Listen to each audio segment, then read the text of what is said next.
Welcome to Holiday Lighting and Creations. I'm Jordan, and today I'll be showing you how to make this multi-outlet cord, which will make your decorating much easier. You can use this cord to add multiple plugs for tree wrapping, multiple decorations in your yard, lights for a mega tree, lights on the house.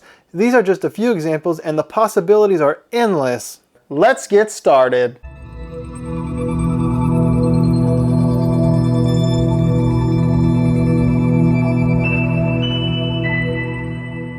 To get started, I'll be using this SPT1 wire, which comes in various lengths. It just depends how much you need for your project. I'm using 1 male plug and 4 female plugs. And the same thing with the plugs, it's just going to depend how big your project is and how many plugs you need. And you'll also need a pair of wire cutters. All of these materials are listed on my website at the link below. After you've gathered all your materials, you will take your wire and figure out how many feet of it you will need. And for this example, I'll be using just over 2 feet, but you will use however many feet you will need. And once you cut the wire, you will see that there is a line down the center. And I'm going to take my wire cutters and I'm going to cut about 1/2 inch down the center. That way I can separate the wires. And one side you'll notice is smooth and the other side is rigid. And that's very important because when you take your male plug, you will notice that this prong right here is larger than this prong. So with the larger prong, you will flip it over and notice that there is a tooth right here on the right side that matches up with the larger prong. So you're going to take your wire with the rigid side on the right and the tooth on the right. You're going to put your wire in the plug like that, and then you're going to fold it down and take your slider and just slide it right over, and now you have a completed plug.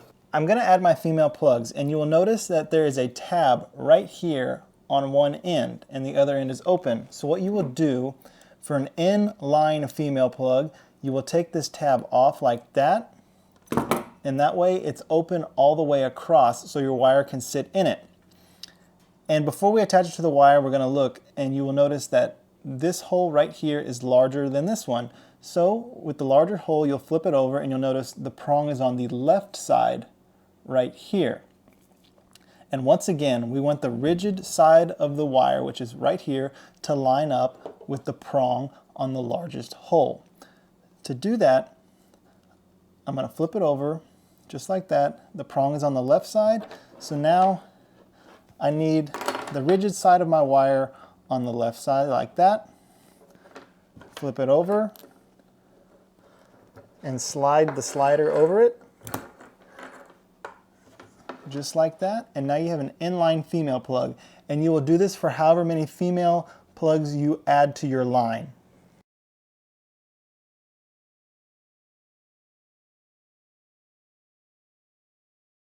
I have completed adding all of my inline female plugs right here.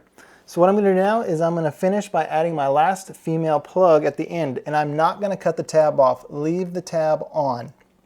So you're going to take your wire cutters and you're just going to cut down the center like that and separate them, and make sure that your female plug on this side has a separator down in the middle so it separates the wires when you put them in the plug. If it does not have a separator, all you'll have to do, for example, is just cut about 1/8 inch off of one side so it looks like that. That way the wires don't touch each other down in the plug.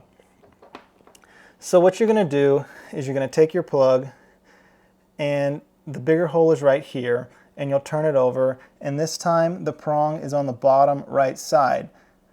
That's just because the tab is right here, so the bigger hole is going to be at the bottom.